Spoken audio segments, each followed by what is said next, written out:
Everything.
Ahora sí, muchas gracias, Joaquín.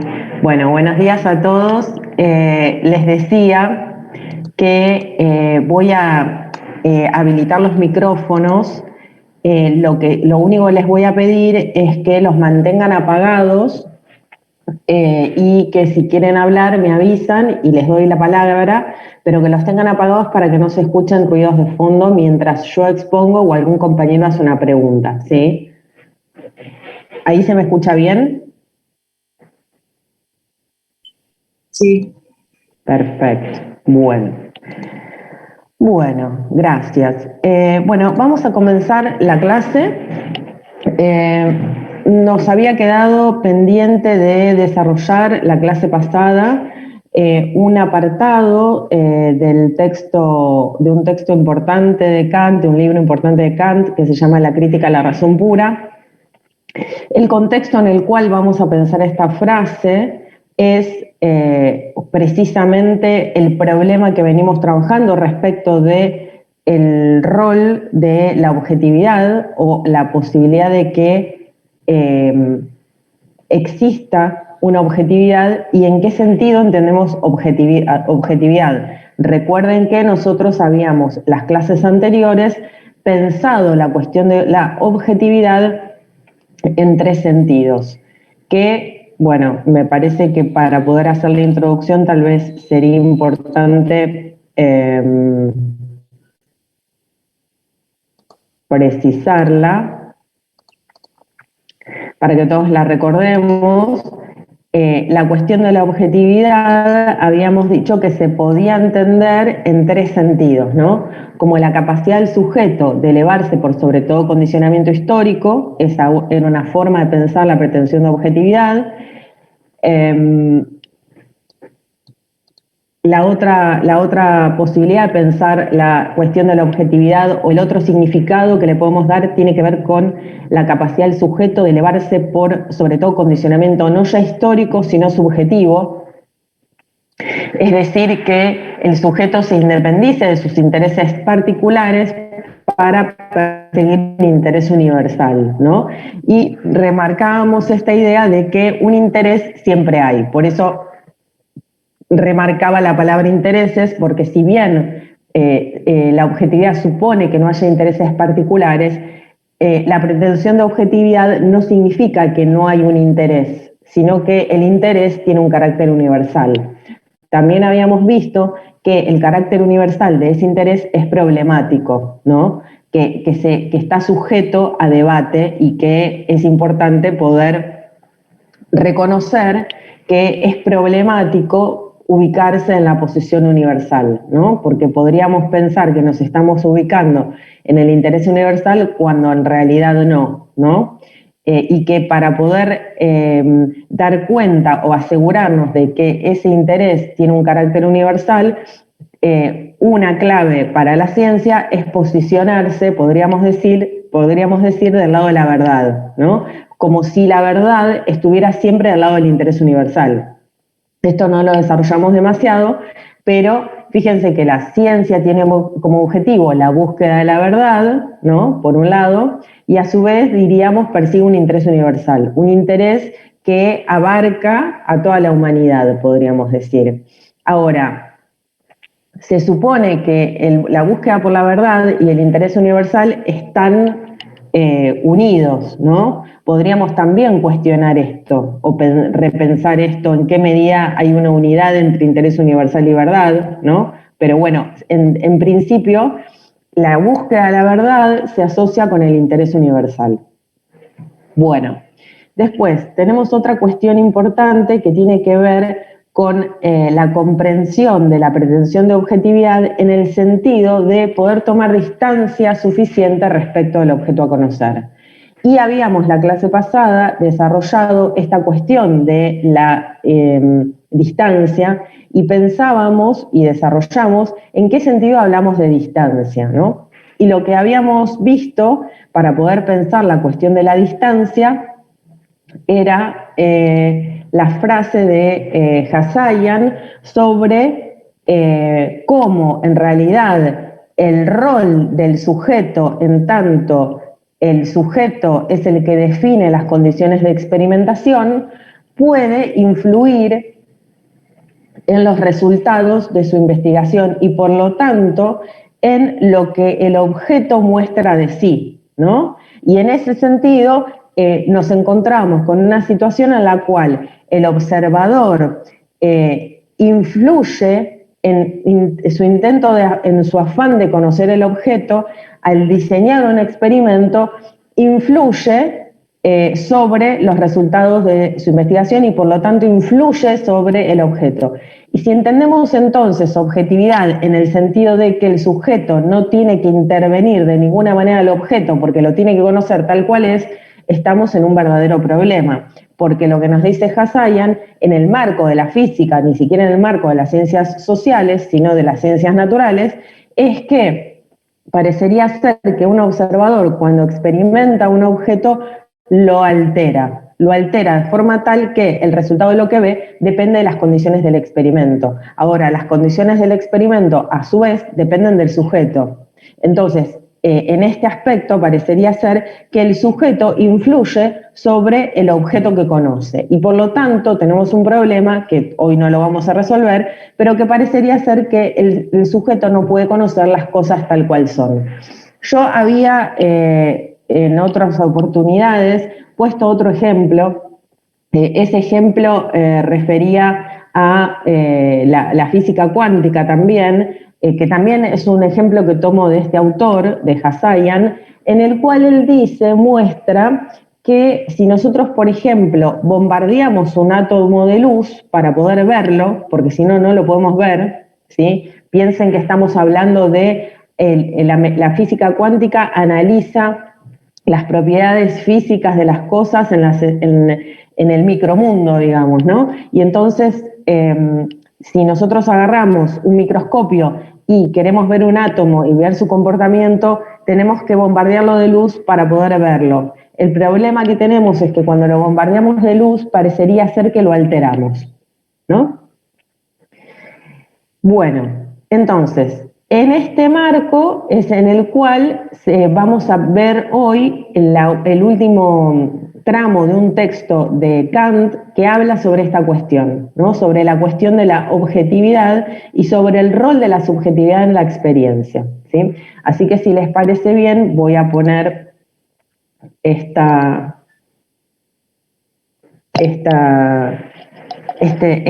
párrafo. Este párrafo es tomado de este autor, de Immanuel Kant, de La crítica a la razón pura, que es un texto, un libro escrito en el curso de 5 meses nada más, es una obra muy voluminosa, que fue escrito en el siglo XVIII, en 1781, ¿sí? Kant se suele conocer desde el punto de vista filosófico como aquel autor que revoluciona el modo de pensar. Después, si en la segunda parte del curso trabajamos con Kant, vamos a ver un poco por qué. Pero, bueno, voy a empezar a leer este párrafo para pensar, de nuevo contextualizo, para pensar la cuestión de la conexión entre el sujeto y el objeto y la posibilidad o no de que haya objetividad. Dice así: cuando Galileo hizo rodar por el plano inclinado sus esferas, con un peso que él mismo había elegido, y acá resalté yo misma que él mismo había elegido, o cuando Torricelli hizo que el aire sostuviera un peso que él mismo había pensado de antemano, igual al de una columna de agua por él conocida, o cuando en tiempos más recientes Stahl transformó metales en cal y esta otra vez en metal, quitándoles algo y dándoleselo de nuevo, se encendió una luz para todos los investigadores de la naturaleza. Comprendieron que la razón solo entiende lo que ella misma produce según su propio plan, que ella debe tomar la delantera con principios de su juicio según leyes constantes y debe obligar a la naturaleza a responder sus preguntas, mas no debe dejarse solo conducir por ella como si fuera llevada del cabestro. Acá paro un minuto. Kant está estableciendo una relación entre la razón y la naturaleza, ¿no? Y entonces él dice, bueno, los seres humanos nos valemos de la razón. ¿Nos valemos de la razón para qué? Nos valemos de la razón para pensar experimentos, ¿no? Luego llevamos esos experimentos adelante. Quiere decir que primero aparecería la razón pensando la posibilidad de realizar experimentos y luego esos experimentos influyendo en lo real, ¿no? Ahora, fíjense que Kant está diciendo que cuando realizamos esos experimentos, la naturaleza arroja una respuesta. Ahora bien, esa respuesta es una respuesta hecha, por decirlo así, en base a una pregunta. ¿Y quién eligió la pregunta? Uno la elige. Uno, el sujeto elige la pregunta. Por lo tanto, al elegir la pregunta, de alguna manera está condicionando la respuesta. ¿Por qué? Porque cuando nosotros hacemos como experimentadores una pregunta a la naturaleza nos va a responder sobre esa pregunta que le hicimos, no sobre otra cosa, ¿no? Entonces, ya en la propia pregunta está contenido el marco en el cual la naturaleza nos va a dar una respuesta. Y lo que dice Kant es, y además eso está bien porque la razón debe conducirse como la precisamente conductora de este proceso de conocimiento, no como la que es llevada y arrastrada por la naturaleza sin más, sino que lo que hace el investigador es indagar, preguntar, consultar, experimentar, y en ese proceso en el cual el sujeto tiene un rol totalmente activo, no pasivo, ¿no? Totalmente activo, busca conocer, busca entender, experimenta, ese rol activo del sujeto determina una serie de respuestas por parte de la naturaleza. Y esto es similar a lo que plantea Husserl, ¿no? Donde dice, bueno, parece ser que las condiciones de experimentación determinan los resultados que vemos. Entonces, si hacemos un experimento determinado, vamos a ver que el electrón se comporta como onda. Ahora, si hacemos otro experimento determinado, vamos a ver que el electrón se comporta como partícula, ¿no? Entonces, eso implica que parecería ser que las condiciones de experiencia o de experimentación dan resultados distintos cada vez. Y entonces la pregunta sería, bueno, ¿y qué es el objeto? En este caso, ¿no? Para poner el ejemplo concreto, si cuando hubo un experimento el electrón se comporta como partícula y cuando hubo otro experimento el electrón se comporta como onda, la pregunta podría ser, bueno, ¿y qué es el electrón? ¿Onda o partícula? ¿No? Porque resulta ser que no se puede comportar las dos, no es que es las dos cosas, no es las dos cosas porque para hacer las dos cosas debería ser onda y partícula al mismo tiempo, en cualquier condición de experimentación. Y lo que vemos es que cuando hacemos un tipo de experimento lo vemos como onda, pero cuando hacemos otro tipo de experimento lo vemos como partícula. Ahora, no lo vemos como partícula y como onda al mismo tiempo. Entonces, bueno, esto es un problema, porque ¿qué implica? Que el experimentador está influyendo en el objeto. Entonces, si el experimentador inevitablemente influye en el objeto, la pregunta es hasta qué punto es posible la objetividad comprendida como la distancia por parte del sujeto respecto del objeto para no influir sobre él, cuando en realidad está influyendo. O sea, no hay distancia suficiente que asegure la posibilidad de que vamos a conocer el objeto tal cual es, porque el propio proceso de conocer es en sí mismo transformador. Básicamente el propio proceso de experiencia transforma el objeto. Pongo otro ejemplo que me parece como más livianito y más divertido. No sé si vieron Jurassic Park. ¿Vieron?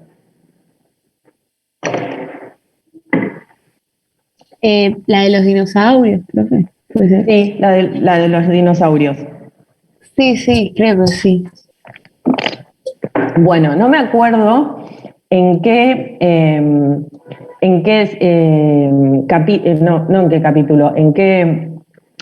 versión está, porque hay varias, ¿no? Está Jurassic Park, Jurassic World, etc. Bueno, yo creo recordar que era la 1, Jurassic Park, donde ¿qué pasa? En Jurassic Park, los investigadores quieren investigar el parque jurásico, ¿no?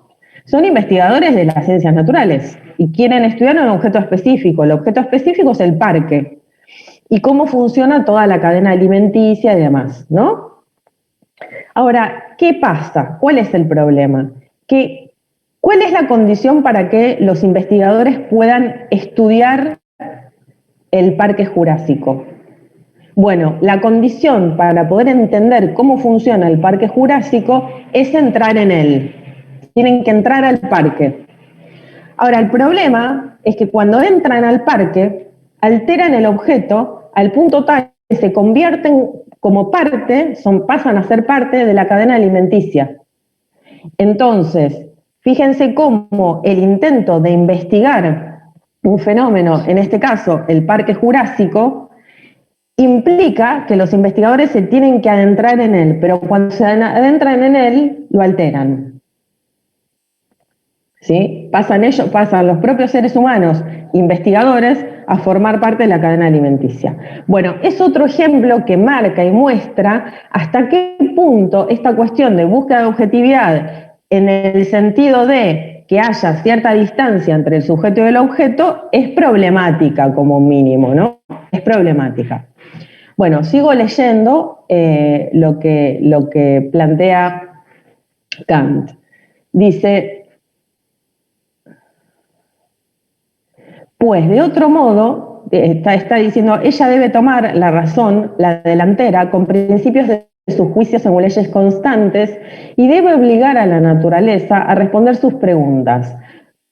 Mas no debe dejarse conducir por ella como si fuera llevada del cabestro, pues de otro modo, observaciones contingentes hechas sin ningún plan previamente trazado no se articulan en una ley necesaria. Fíjense que acá está hablando del concepto de ley. Nosotros algo vimos ya del concepto de ley, ¿no? Entonces, fíjense que está hablando de, por un lado, observaciones contingentes, que es lo que veríamos si no tuviésemos un plan de experimentación, ¿no? Si no tuviésemos un plan para experimentar, tendríamos en la naturaleza como observadores observaciones totalmente contingentes, donde no habría ningún plan previamente trazado y por lo tanto no podríamos articular una ley, porque todo lo que veríamos sería completamente contingente. ¿Qué es, empero, lo que la razón busca y necesita? O sea, la razón que busca una ley, ¿no? Esto lo vimos cuando trabajamos con una de las características del conocimiento científico, que es que la ciencia busca leyes. La razón, llevando en una mano sus principios, solo según los cuales los fenómenos coincidentes pueden valer por leyes, y en la otra, el experimento, que ella ha concebido según aquellos principios, debe dirigirse a la naturaleza para ser, por cierto, instruida por ésta, pero no en calidad de un escolar que deja que el maestro le diga cuanto quiera, sino en calidad de un juez en ejercicio de su cargo, que obliga a los testigos a responder las preguntas que él les plantea. Y así incluso la física tiene que agradecer la tan provechosa revolución de su manera de pensar, únicamente a la concurrencia de buscar en la naturaleza, no atribuirle de manera infundada, de acuerdo con lo que la razón misma introduce en ella, como si la razón introdujera en la naturaleza algo, aquello que debe aprender de ella, de lo cual ella por sí misma no sabría nada. Solo por esto, la ciencia de la naturaleza ha alcanzado la marcha segura de una ciencia, mientras que durante muchos siglos no había más que un mero tanteo. Bueno, de nuevo, fíjense qué interesante esta postura que adopta Kant con respecto al rol del investigador, donde él dice, incluso la física se le ocurrió buscar en la naturaleza, ¿no?, de acuerdo con lo que la razón misma introduce en ella, aquello que debe aprender de ella, ¿no? O sea, busca en la naturaleza introduciendo algo en ella a través de la razón y que debe aprender de ella, ¿no? O sea, para aprender algo es necesario que la razón introduzca algo en la naturaleza, ¿no? Miren qué interesante este juego. Esto me parece, es como que lo estoy reflexionando cada vez, ¿no? Esta parte me parece muy importante, la voy a resaltar. Esta última parte, que dice que para poder conocer a la naturaleza, la razón tiene que introducir algo en ella, en la propia naturaleza. Si no, no puede conocer. O sea que la condición para conocer la naturaleza es poder meterle algo. Por lo tanto, decir que objetividad implica tener una distancia al objeto para no poder influir en él, es lo contrario para Kant de lo que la ciencia debe hacer, porque para poder conocer precisamente necesita meter algo en la objetividad, porque si no, no va a poder conocerla. ¿Se entiende? Dicho en términos más concretos, porque estoy siendo bastante abstracta, para poder entender, hay un montón, pero un montón, yo de nuevo insisto, perdón que me pongo insistente con este tema, pero recuerdan que yo les recomendé un documental que se llama Cosmos, Mundos Posibles. Bueno, ahí en ese documental está lleno de ejemplos, de experimentos que fueron realizando los científicos de la naturaleza a lo largo de los siglos, donde todo el tiempo están pensando pruebas, están imaginando situaciones, inventan aparatos para ver qué pasa con determinadas relaciones físicas, ¿no? Es decir, que no es que el sujeto es inactivo, pasivo, distante y solo deja que la realidad o las cosas le lleguen de afuera, sino que el sujeto, por lo menos el sujeto moderno, el investigador de la modernidad, lo que hace es intervenir la naturaleza, es decir, experimenta, busca conocerla activamente. Activamente en el sentido de que, como dice Kant, introduce algo en la naturaleza. Introduce algo en la naturaleza para extraer algo de ella al mismo tiempo, ¿no? Bueno, esto es lo que yo quería decir acerca de la cuestión de la objetividad. Vamos a seguir trabajando estas cuestiones, particularmente este tema de la cuestión de la objetividad, lo vamos a retomar cuando veamos Hegel. La clase de hoy y la clase que viene vamos a avanzar sobre los aspectos históricos de la ciencia, sobre los cambios en la forma de pensar la ciencia que hubo a lo largo de la humanidad. A continuación, en la próxima etapa de la clase vamos a ver esto, con lo cual vamos a dejar por un rato en stand-by la cuestión de la objetividad. No obstante eso, a mí me parece que esta cuestión de la objetividad pensada como una distancia entre sujeto y objeto que impida que el objeto se vea contaminado, transformado, alterado por la subjetividad, es una búsqueda infructuosa que no tiene sentido. Eso es un poco la postura que yo tengo con respecto a esta cuestión, pero la vamos a seguir desarrollando con Hegel cuando trabajemos con Hegel, ¿sí? Bueno, no sé si hay alguna pregunta. Si no hay preguntas, lo que vamos a hacer es lo siguiente. Vamos a pasar vamos a ir al recreo, 10 minutos, y vamos a retomar la clase trabajando con una nueva presentación que se las voy a subir hoy al Classroom para que la tengan y que se refiere específicamente a la segunda parte del texto de Pardo, que es el apartado sobre ciencia pensada en un sentido epocal. Quienes han leído ya y han trabajado con la guía de preguntas se van a encontrar que hay un apartado que plantea la cuestión de la ciencia en un sentido histórico, ¿no? Es decir, como una actividad, la ciencia pensada como una actividad que va mutando a lo largo del tiempo, que no siempre se tiene el mismo concepto de ciencia a lo largo de la historia, ¿no? Entonces vamos a trabajar un poco con eso. Bueno, no sé si hay preguntas, si hay alguna pregunta sobre esto, me avisan y lo vemos.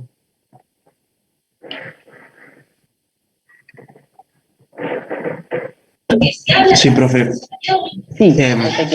Lo que anduvo diciendo recién, esto de que la objetividad es problemático, de que la naturaleza tiene que introducir razón, ¿todo eso lo propone Kant? En realidad son varios autores. Kant lo propone, Kant lo plantea. También lo plantea, como hemos visto, Hasayan, ¿sí? También lo va a plantear Hegel, filósofo del siglo XVIII. ¿Sí? Lo que pasa es que, por ejemplo, otros autores, digamos, positivistas, podríamos identificarlos con el positivismo, van a sostener esto, que tiene que haber una distancia entre el sujeto y el objeto y que el sujeto no debe influir sobre el objeto, que el sujeto debe tomar una actitud pasiva ante las cosas. Después también está Nietzsche. Nietzsche es muy cuestionador del concepto de objetividad. Hay un libro que se llama, un texto corto de Nietzsche que creo que se llama Tercera Intempestiva, o algo así, que se adentra en el concepto de objetividad en el marco de la historia, ¿no? No ya en el marco de las ciencias naturales, sino en el marco de las ciencias sociales, y también cuestiona esto. O sea, hay muchos filósofos que cuestionan el concepto de objetividad, no solo Kant, ¿sí? Y digamos que hay, como habrán escuchado en alguna oportunidad, la biblioteca está dividida. Están los que plantean que hay objetividad en el sentido de que tiene que haber una distancia entre el sujeto y el objeto para que el sujeto no influya activamente sobre el objeto, lo cual es un problema, porque si uno quiere conocer las cosas tal cual son, si el sujeto influye sobre ellas, no las va a poder conocer tal cual son, las va a conocer tal y como son para el sujeto que le interviene, digamos, ¿no? Bueno, Hegel va a decir algo sobre esto después. Hegel va a decir algo sobre esto muy interesante que no lo vamos a ver ahora. Pero sí, son varios filósofos, varios científicos los que sostienen que hay que no es posible, digamos, separar sujeto de objeto, ¿no? Que esa separación es un prejuicio, por decirlo de alguna manera, que no tiene ningún sustento, no se puede sostener esa separación. Pero va a haber otros autores que van a decir, no, tiene que haber una separación. Hasta tal punto hay una separación que las cosas existen con independencia de que las conozcamos o no. Y estos otros autores que dicen que no hay tal diferencia van a decir que las cosas no existen con independencia del sujeto. Bueno, se abren otras ramas de debate. Pero sí, esa sería la respuesta. Básicamente, a partir del siglo XV en adelante, hay toda una discusión con respecto al concepto de objetividad y puntualmente autores como Kant y Hegel se van a posicionar del lado de los filósofos que van a decir esa separación no es posible. Kant con algunas precisiones, por eso digo, yo de alguna manera cuando planteo esto es más problemática la cuestión, porque Kant hace una diferencia que nosotros no trabajamos, que es entre el objeto tal y como es para el sujeto y el objeto como es en sí mismo, sin ser alterado por la subjetividad, ¿no? Y bueno, eso plantea como que hay dos objetos, el objeto tal y como es para el sujeto y el objeto en sí. El objeto en sí no es alterado, pero tampoco lo podemos conocer, ¿no? Entonces, bueno, vamos a ver que esto se complejiza, digamos, ¿no? Genera problemas, genera controversias. Así que bueno, no sé si hay alguna otra pregunta.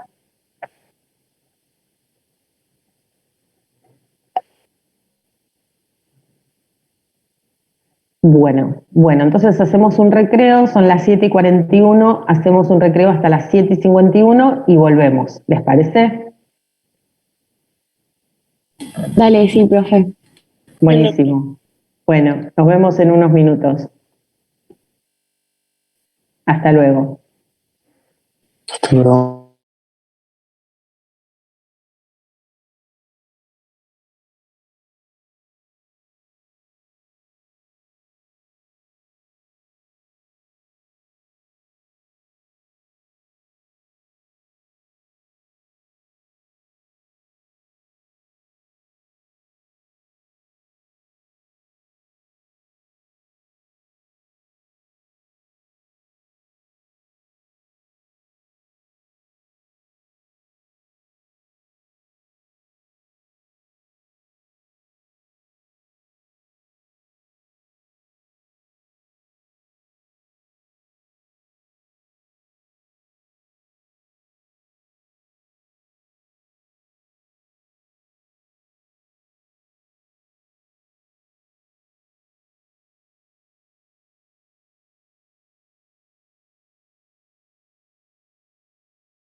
Bienvenidos de nuevo al natural del océano cósmico.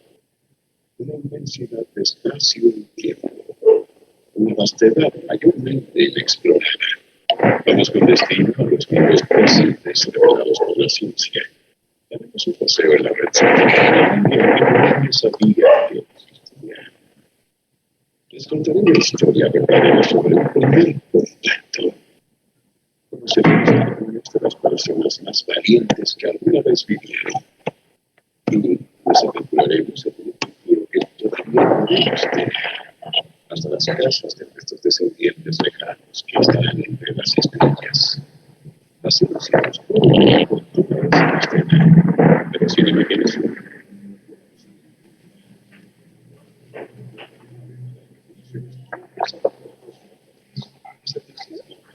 Profe, no se escucha bien el video. Y la hacen tan poderosa. A ver. No hay idea. A ver.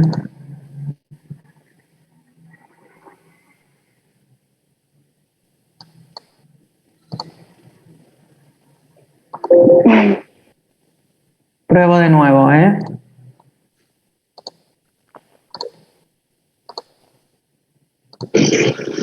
Seguida por el conjunto de reglas sencillas que definen a la ciencia y la hacen tan poderosa. Probar ideas con experimento y observación. Verificar en esas ideas que pasen la prueba. Rechazar las que no la pasen. Seguir la evidencia hasta donde nos lleve y cuestionarlo todo. Todo este conjunto de reglas sencillas que definen a la ciencia y la hacen tan poderosa. Probar ideas con experimento y observación. Edificar en esas ideas que pasen la prueba. Rechazar las que no la pasen. Seguir la evidencia hasta donde nos lleve y cuestionarlo todo. Tomen estas reglas en serio. El cosmos es suyo. Acompáñenme. Bueno, ¿te escuchó la última parte? ¿No se escuchó? No. ¿No se escuchó? No. ¿Nada? No. Bueno, les voy a... Pero estaba entrecortado.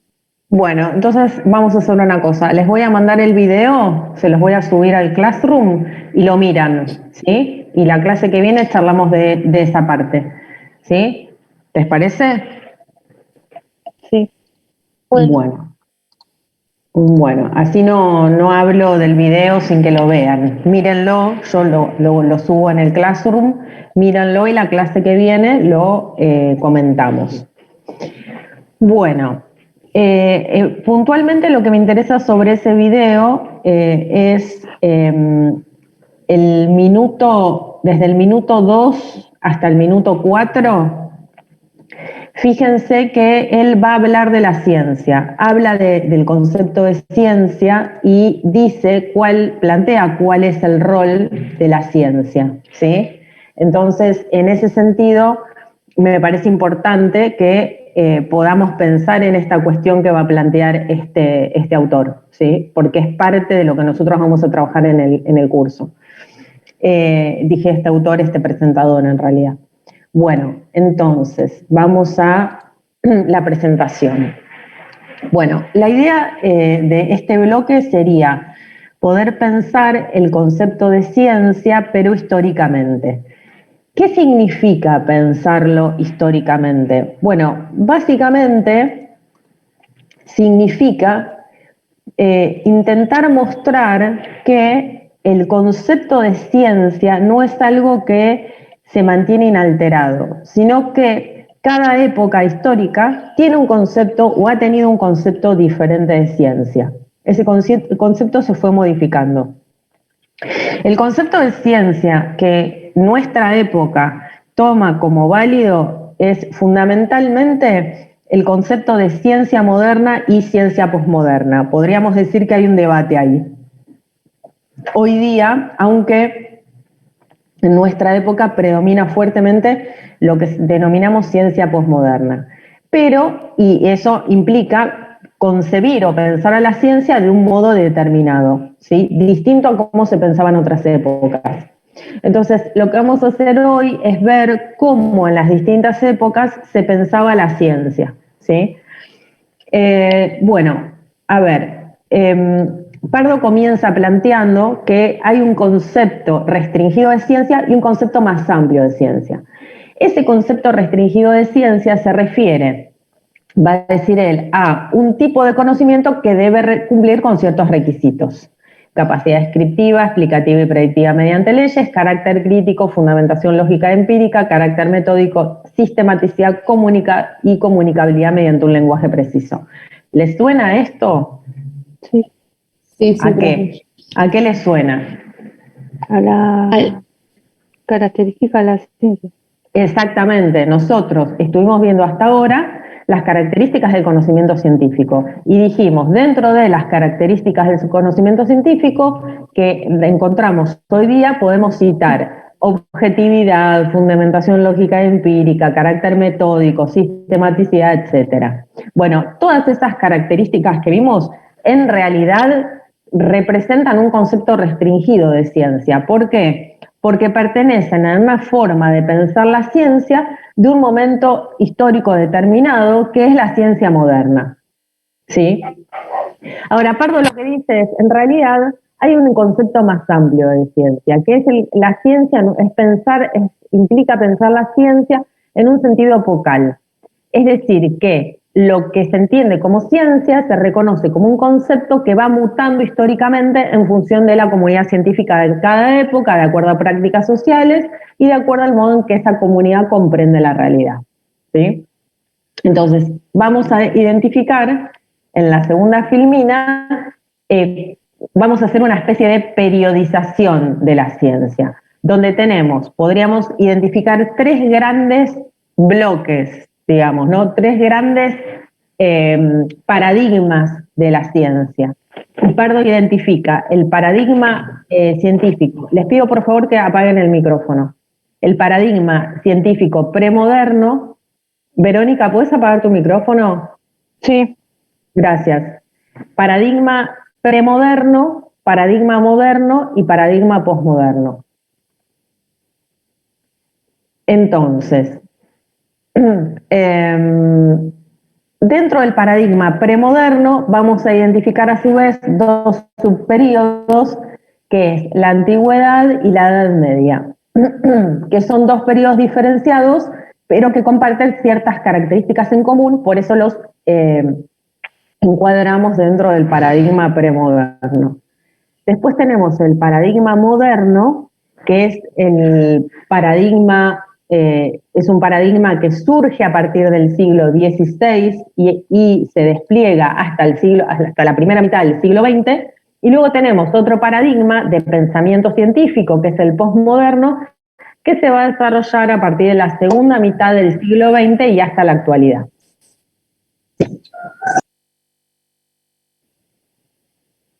Bueno, una cuestión con respecto al paradigma premoderno. Tenemos la antigüedad dentro del paradigma premoderno, que va del siglo VI al siglo IV antes de Cristo, y luego el paradigma medieval, podríamos decir, que es el que se desarrolla en la Edad Media desde el siglo V después de Cristo hasta el siglo XV después de Cristo, ¿sí? Siempre tengan presente que a partir del siglo XV en adelante comienza lo que denominamos el periodo moderno. Esto desde el punto de vista científico, pero también desde el punto de vista de cambios importantes que se producen a nivel económico, político y cultural, ¿no? O sea, que esta periodización de la ciencia coincide con una periodización, podríamos decir, de determinadas formas de organización social de nuestra sociedad a lo largo de la historia. Vamos a ver que estos distintos paradigmas científicos a su vez son correlativos con distintas formas de organización social y económica de la sociedad, ¿sí? Lo que vamos a ver es que, por ejemplo, en la antigüedad, el modo de organización social y económico es completamente diferente al modo de organización social y económico medieval, y el paradigma y la antigüedad y la Edad Media a su vez tienen una diferencia muy fuerte con respecto al modo de organización social de la modernidad y de la posmodernidad, ¿sí? Donde, vamos a verlo esto, pero a partir de la modernidad, además de cambiar el paradigma científico, cambia la forma de organización económica y social de la sociedad. O sea, pasamos a un nuevo sistema económico de producción que básicamente es ¿qué sistema? Esto lo habrán visto en historia, supongo. ¿Qué sistema? ¿A qué sistema pasamos en el siglo XV?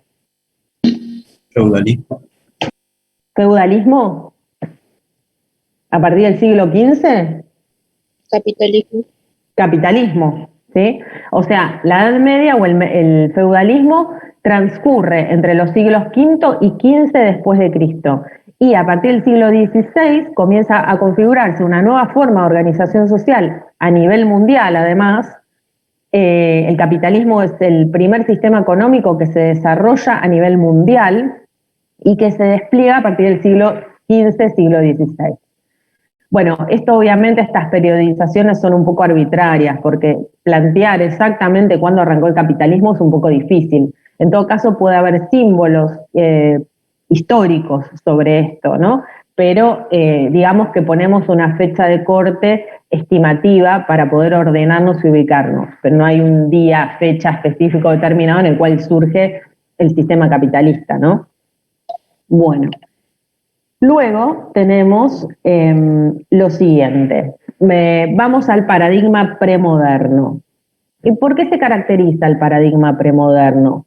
Bueno, el paradigma premoderno es muy amplio, la cuestión sobre el paradigma premoderno, pero digamos que yo acá lo que traigo, junto con el texto de Pardo, que es el que enfatiza estas cuestiones, algunos conceptos que permiten diferenciar el paradigma premoderno del paradigma moderno, ¿no?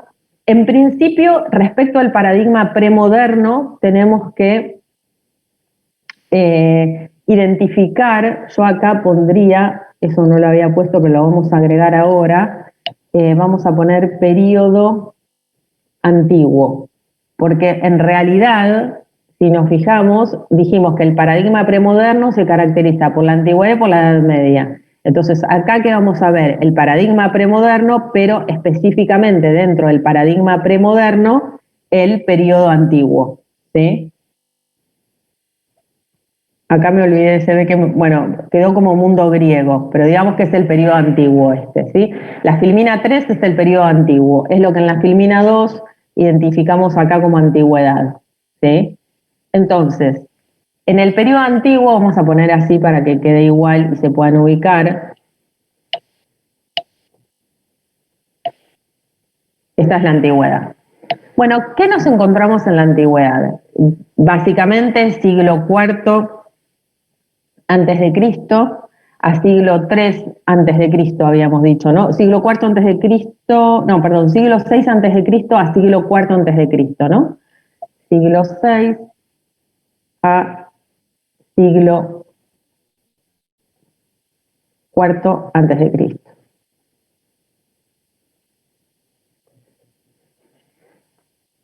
¿Qué tenemos? Bueno, tenemos básicamente un mundo que va a tener determinadas características. Estas características, desde el punto de vista cultural y desde el punto de vista económico, va a haber una forma de organización social específica. La forma de organización económica predominante del mundo griego, ¿saben cuál es?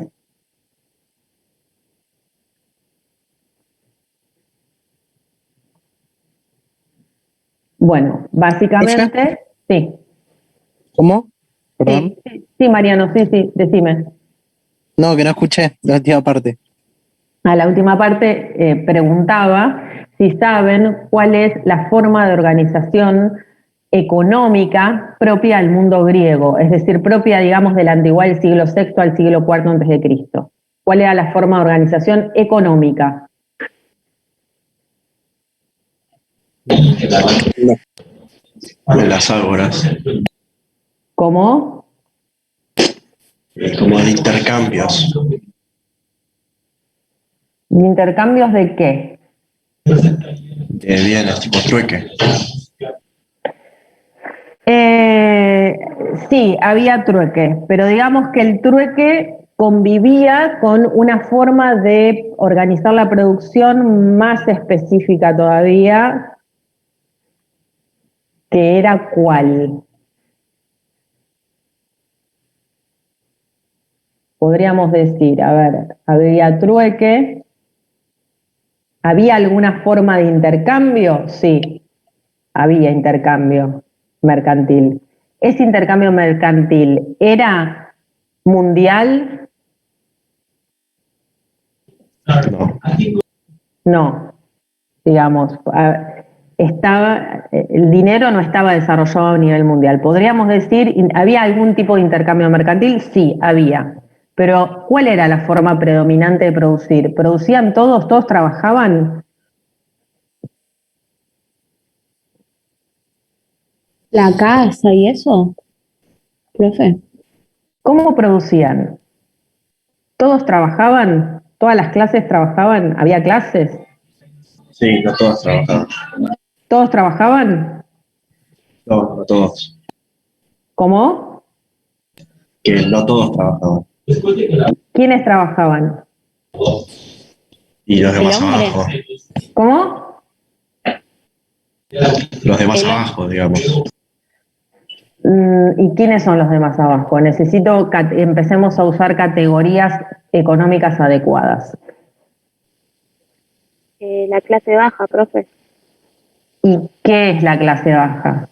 Porque ahora Los también hay trabajadores, Claro, está bien, pero es demasiado ¿No en la genérico. agricultura? los ¿Cómo? campesinos. Estaban los esclavos también de por sí, que Esclavos. estaban prácticamente. Exactamente, esclavismo. O sea, trabajaban los esclavos, básicamente. Había una relación de producción esclavista, básicamente. ¿Sí? El modo de producción era esclavista. ¿Qué significa que el modo de producción era esclavista? Que había un grupo de personas que no eran personas, un grupo de sujetos que no tenían derechos, básicamente, y que tenían que trabajar y estaban obligados a trabajar. No tenían derechos civiles, no tenían derechos políticos, estaban obligados a trabajar, no podían votar. O sea que podríamos decir que en una relación de tipo esclavista, el sujeto que trabaja es un objeto, es un apéndice de la producción, no es considerado ni siquiera una persona, ¿sí? Es un objeto de trabajo, digo, que prácticamente un esclavo. Bueno. Profe, una cosa, pero no estaba también el que hacía el intercambio, justamente en todo caso, del intercambio del esclavo mismo, como lo consideraría. Por eso digo que, fíjate que, no sé si se está viendo lo que estoy escribiendo, ¿no? Pero el modo No, sí, lo leí, pero justamente, pero no, o sea, lo considera así también como un medio de producción, o sea, el mismo. Claro, en realidad había, a ver, porque el intercambio mercantil, ¿qué significa? Que hay cambio de cosas, cambio de una cosa por otra, ¿sí? En determinados puntos de la sociedad hay intercambio, ¿sí? Ahora, ese intercambio es condición, digamos, si se quiere, necesaria para desarrollar la producción, pero no suficiente, porque el intercambio supone que alguien trabaja y produce algo que se intercambia después por otra cosa. Entonces, con el intercambio no alcanza para explicitar el modo de producción, porque el intercambio implica cambiar una cosa por otra. La pregunta es ¿quién produce? Por eso es importante dar cuenta del tipo de modo de producción, que es básicamente el modo de producción se basa en una relación amo-esclavo, por decirlo de alguna manera, ¿no? Amo-esclavo, ¿sí? Es decir, predomina el esclavismo. Esto no implica que no haya intercambio, hay intercambio, pero la forma predominante de organización de la producción es la esclavitud, ¿sí? O sea, para redondear, hay esclavitud y hay intercambio mercantil. Hay las dos cosas, pero el modo predominante de organizar la producción es la esclavitud. hay determinadas personas que se dedican toda su vida a trabajar, que no tienen ningún tipo de derechos y que hasta, decía, no son personas, y hay un grupo de notables, o de, digamos, no sé si diría notables, no sé si es la palabra correcta, un grupo de personas que no trabajan y se dedican a, en todo caso, las cuestiones de decisión política de la ciudad, ¿no? de tomas de decisiones, si se quiere. Pero esas tomas de decisiones se realizan en un marco súper democrático y, digamos, en principio muy democrático, en el marco del Ágora, que es la plaza pública, digamos, pero son los ciudadanos los que pueden participar de esa toma de decisiones, y esos ciudadanos no trabajan, digamos, no trabajan en el proceso, no forman parte del proceso productivo, ¿no? Entonces, la relación es de esclavitud, predomina el esclavismo. Desde el punto de vista político, podríamos decir, la forma de organización política,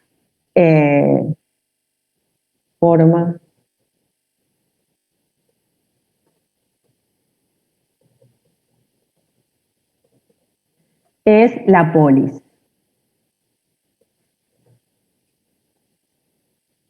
La forma de organización política es la polis. ¿Alguien sabe qué es la polis? ¿Qué significa polis? Eran como las ciudades. Exactamente. Exactamente. Polis significa ciudad-estado. ¿Sí?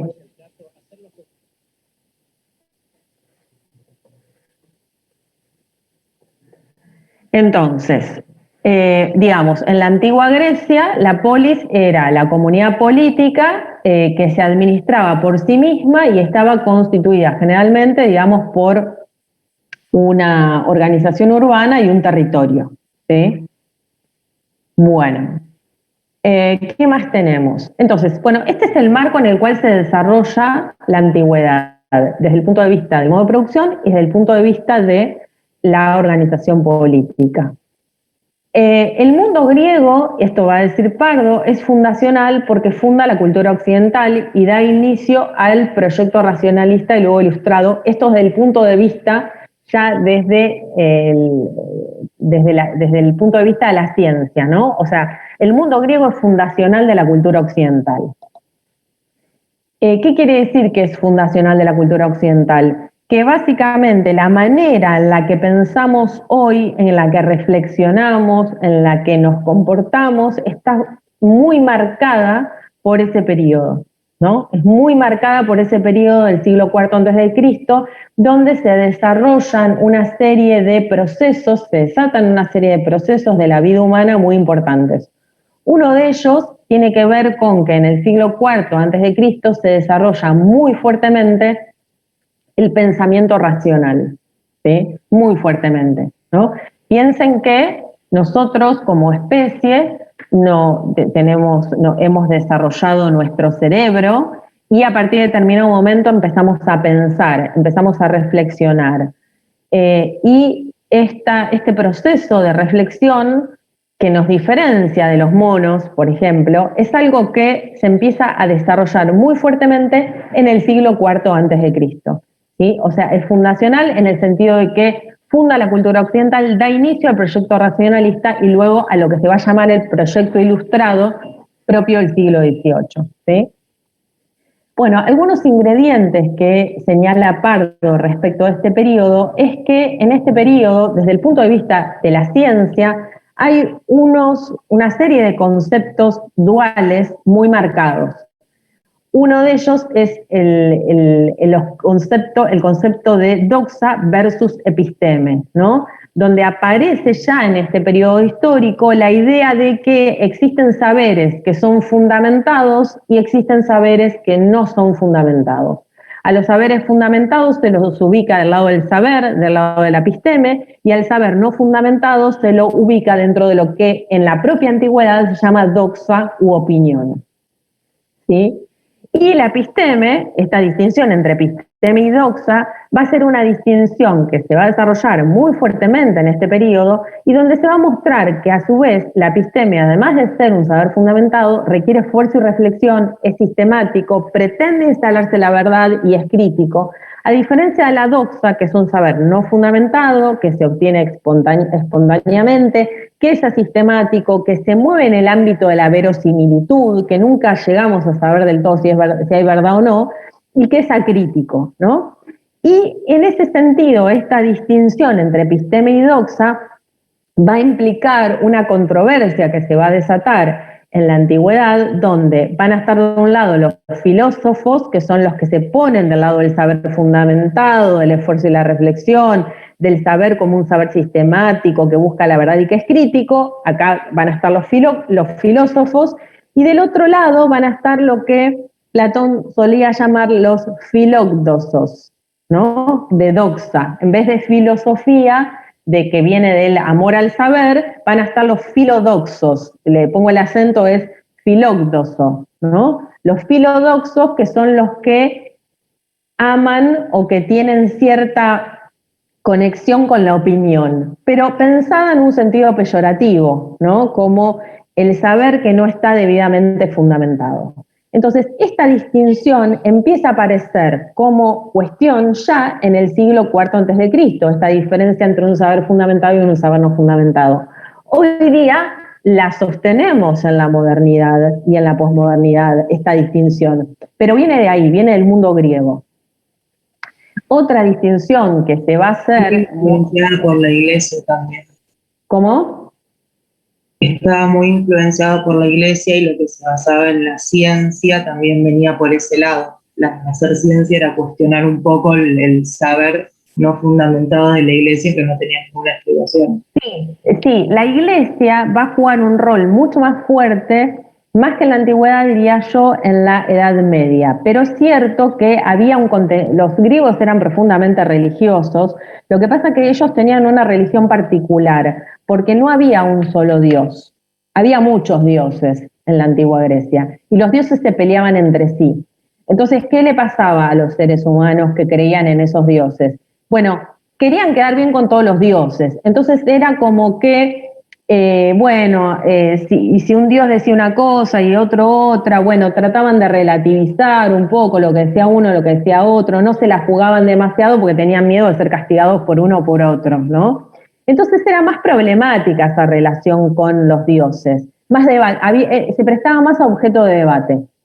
En cambio, con el surgimiento del cristianismo en la Edad Media, donde Dios pasa a ser uno y es Cristo, ahí cambia la cosa y aparece la figura del Dios como aquel que representa de alguna manera la verdad, si se quiere, y donde aparece la creencia en esa verdad única, no fundamentada, podríamos decir, ¿no? No fundamentada empíricamente, no fundamentada a través de la razón, lo digo entre comillas porque la realidad es que es problemática esta cuestión, porque en la Edad Media los sacerdotes, las personas de fe, intentaban probar racionalmente la existencia de Dios. Esto es un descubrimiento que yo hice estudiando filosofía medieval, y uno en principio tendería a pensar que la Edad Media se caracteriza por ser una época en la cual predomina fuertemente la creencia más que la razón, pero resulta ser que la razón se inmiscuye adentro de las creencias, y muchos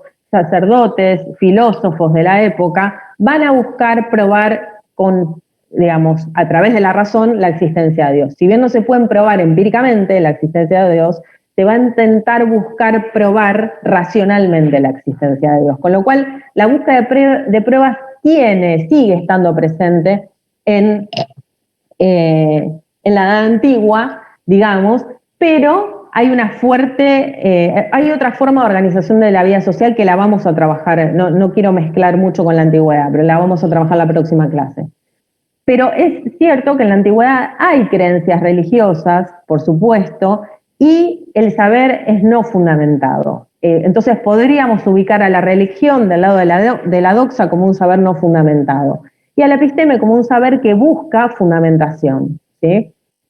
Así que está bien poner, digamos, a la religión del lado de la doxa, si se quiere, con estos matices, teniendo en cuenta estos matices en los cuales, bueno, evidentemente la forma de religión que existe en la antigüedad va a ser distinta a la forma de religión que exista en la Edad Media.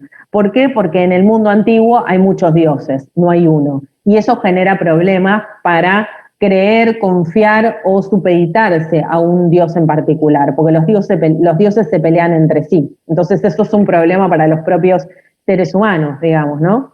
Que creen en todos esos dioses. Entonces, bueno, básicamente esta distinción entre doxa y episteme es una distinción que se desarrolla en el mundo antiguo, y otra distinción que se va a desarrollar en el mundo antiguo es la distinción entre mito y logos, donde mito se suele asociar a la idea de una narración que carece de demostración, y el logos se suele asociar a un discurso explicativo y demostrativo, donde la verdad en el mito no reside en la verificación, mientras que en el logos hay una verificación, hay algún tipo de fundamentación, ¿sí? Bueno, vamos a parar acá, porque ya nos quedan 5 minutos. No sé si hay alguna duda que tengan, que quieran plantear sobre los textos, sobre las guías de preguntas.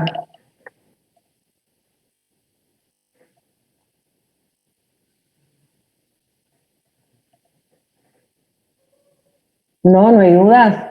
Pareciera que no. No, bueno, a ver, básicamente me resulta muy importante que vayan trabajando con las guías de preguntas.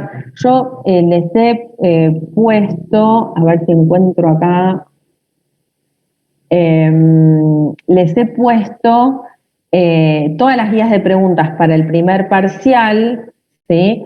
Son 4 las guías que entran para el primer parcial. La primera tenía fecha de entrega 17 de abril, la segunda tiene fecha de entrega 27 de abril, la tercera tiene fecha de entrega 9 de mayo y la 4 tiene fecha de entrega 21 de mayo. Es decir, que tienen más o menos 10 días para desarrollar cada guía. Esto con el objetivo de no que la entrega sea exacta, sino que para que ustedes se ordenen con los tiempos que lleva a responder cada guía y por lo tanto con los tiempos de estudio, ¿sí? Porque el examen se va a basar en esas guías de preguntas, entonces es importante que no vean todo de golpe, ¿sí? Así que bueno, si no hay preguntas, nos vemos entonces el martes que viene, ¿sí? El martes que viene no hay feriado, nada, así que nos vemos el martes. ¿Les parece? Sí. Bueno, Sí, profe. feliz día del trabajador, porque sí. Muchas gracias igualmente para todos los que trabajan, que además todos trabajan porque más allá de que cobren un salario o no, están estudiando, así que de alguna manera trabajan. Así que feliz día para todos. Gracias, profe, igualmente. Bueno, un beso y nos vemos entonces la clase que viene. Chao, profe. Buen fin de. Chao, buen fin de para todos. Que descansen y cuídense del coronavirus, por favor, no salgan mucho, o sea, si salen con distancia, por favor, porque hay muchos casos. Estamos alrededor de 26.000 casos diarios, es un montón. ¿Sí? Dale, gracias, profe. Cuídense. Gracias. Bueno, un beso. Chau, chau. Chao. Chau, chau.